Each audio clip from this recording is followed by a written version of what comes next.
hello लोगोफोर बड' जब enough' YouTube चेनेलाव नोंथांमोनखौ बरायबावबाय आसा खालामो गासैबो मोजाङैनो दंजोबो SSB नि साख्रि ओंखारना फैदों नोंथांमोना एप्लाइ खालामनो हासिगोन अनलाइन दायो एप्लाइ सोलिगासिनो दङ आरो लोगोसे लास्ट डेटआ 22 आगष्टसिम थागोन आरो पस्टआ जाबाय हेड कनस्टेबल नाथाय लोगोफोर बे पस्टआ SSC निफ्राय फैयाखै बे डिपार्टमेन्टनिफ्राय फैखानाय SSB निफ्राय नोंथांमोना हिन्जावफोर हौवाफोर गासैबो एप्लाइखौ खालामनो हागोन जास्ट नोंथांमोननि फरायनाया गोरोबनांगोन दा बेनिखायनो भिडिअखौ नोंथांमोना जोबजासिम नायलांदो मोजां मोनोबा लाइक कमेन्ट शेयार आरो गोदानै फैदोंबा चेनेलाव साबस्क्राइब खालामदो बेबायदिनो जब ओंखारबाय थागोन आसाम पुलिस इन्डियान आर्मि गासैबो फैगासिनो दङ लारि लारि दा बेनिखायनो लोगोफोरा आपडेट मोनो चेनेलाव नोंथांमोना साबस्क्राइब खालामना लाखादो बेनिफ्राय बेल आइकनखौबो थुनानै सेलेक्ट अल खालामना ला दा फै जों थांसै गोबाव खालामला अफिसियेल वेबसाइटआव थांनोसै बेनिफ्राय जों एप्लाइ खालामनाय प्रसेसखौ आं नोंथांमोननो एक्सट्रा भिडिअ बानायगोन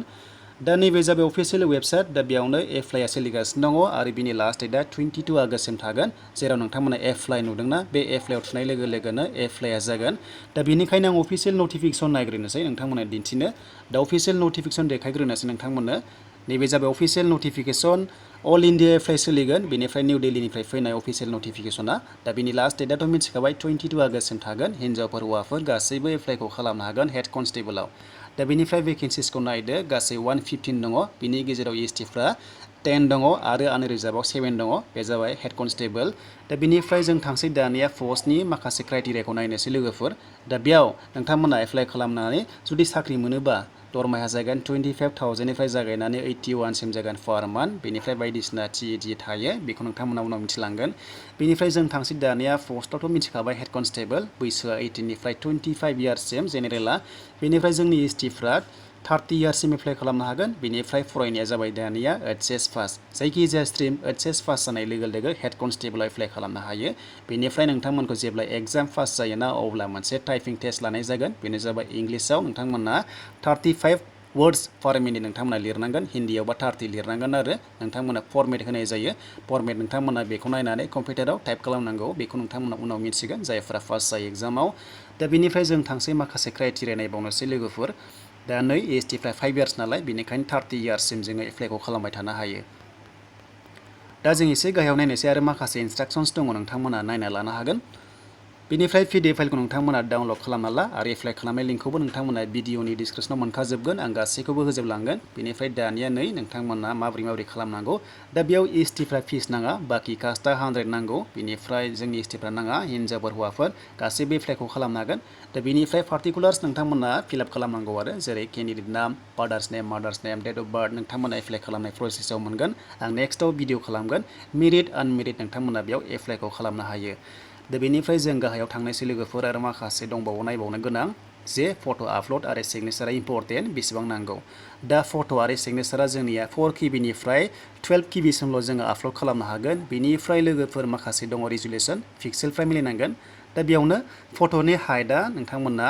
बेसेबां होनांगौ नायदो 120 सेन्टिमिटार बेनिफ्राय वाइटआ 100 सेन्टिमिटार बेनिफ्राय सिगनेचारा लोगोफोर हाइटआ 60 सेन्टिमिटार आरो लोगोसे वाइटआ जाबाय 140 सेन्टिमिटार नोंथांमोना बेखौ होनांगोन अब्लासो साबमिट जागोन फाइनाल साबमिट जागोन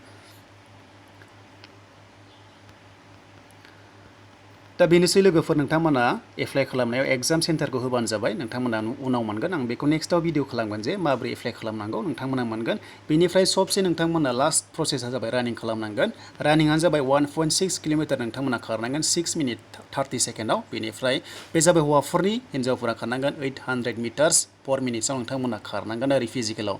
दा बेनिफ्राय जों नायखानोसै हाइटखौ नायखानोसै हाइटआ जोंनि एसटिफ्रा जानांगौनो हौवाफोरा 162.5 सेन्टिमिटार आरो हिन्जावफ्रा 150 सेन्टिमिटार नोंथांमोना गाव थाल लादो बेसेबां गोजौ दङ बेनिफ्राय बिखाखौ नायनाय जागोन सेसखौ हौवाफोरनिखौ 76 सेन्टिमिटार नर्मेलाव आरो नोंथांमोना एक्सपेन्ड एबा बारायब्ला एबा गुवार खालामबा 5 सेन्टिमिटार बारायखानांगौ नालाय नर्मेलाव बे जाबाय 81 सेन्टिमिटार जाहैनांगोन आरो अब्लासो जोङो माने एक्सेप्ट जागोन नङाबा फेल जागोन मेडिकेलाव एबा नोंथांमोना फिजिकेलाव फेल जागोन दा बेनिफ्राय रिटेन टेस्टआ मारै जागोन नायलांखादो लोगोफोर बेनो जाबाय 2 आवार्स जागोन 2 घन्टा जागोन बेनिफ्राय 100टा कुइसन थागोन आरो 100टा माल्टिपल चइस टाइपनि जागोन आरो बियो बेनिफ्राय 1 मार्क मोननाय जागोन लोगोफोर आरो बे एग्जामा मिडियामा इंलिश नङाबा हिन्दीनि जायो नोंथांमोना बबेयाव होनो गोसो बेखौ होबानो जाबाय ओमफ्राय नोंथांमोननि मिनिमाम क्वालिफाइं मार्क्सआ जाबाय 45 नांगोन एसटिफ्रा अब्लासो काट अफ थांगोन नोंथांमोना माने क्वालिफाइड जागोन आरो नेक्स्ट फेजनि थाखाय थ' लोगोफोर बुजिबाय जानांगौ दा बेनिफ्राय आसा खालाम नोंथांमोना मोजां मोनदोंबा लाइक कमेन्ट शेयार आरो गोदानै फैदोंबा चेनेलाव साबस्क्राइब खालामगोन बे मेडिकेलनि बागै आं नोंथांमोननो नेक्स्टआव होगोन मा मेडिकेल नायनाय जायो बेनिफ्राय एप्लाइ खालामनाय भिडिअ नोंथांमोननो लाबोगासिनो दङ नोंथांमोना नायबानो जाबाय आसा खालामो नोंथांमोना मोजां मोनदोंबा लाइक कमेन्ट शेयार आरो गासैबो लिंकखौ आं भिडिअनि डिसक्रिपसनाव होखाजोब्बाय लोगोफोर नोंथांमोना चेक खालामदो